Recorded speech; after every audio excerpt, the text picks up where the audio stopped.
কোথায় বলে কি? আমাদের মাননীয় মন্ত্রী ওখানে বসে আছে। হায় আল্লাহ, একটা হাততালি দেন তো জোরে।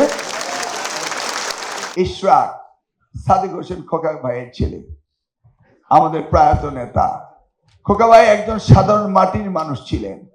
উনি ওনার এলাকাতে মানুষের সাথে বসে দোকানে লুঙ্গি পরে চা খেতেন। এমন একটি দাওয়াত নেই যে দিলে তিনি যেতেন না, এমন একটি জানাজা নেই যে জানার পরে তিনি যান নাই। উনি মাটির মানুষ হিসেবে ওনার এলাকার মানুষের সাথে বসে গল্প করতেন, চা খেতেন, তাই না?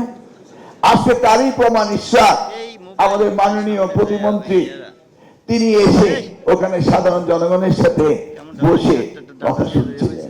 সেই জন্য হাততালি দিতে বলেছে, অন্য কারণে না। ধন্যবাদ ইশরাক।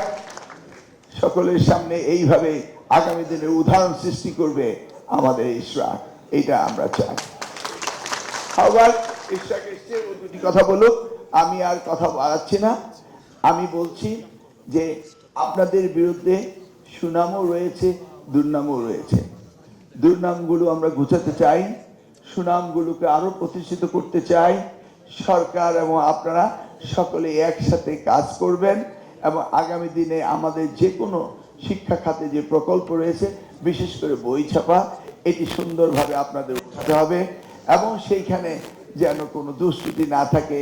সেই জন্য আমরা ইন্সপেকশন তো করবই এনসিটিভি থেকে, সেই সাথে আমি চাইব এই সমিতি থেকে আমরা যখন প্রেসগুলিকে ইন্সপেকশন করব, তখন আপনাদের প্রতিনিধিও আমাদের সাথে থাকবে।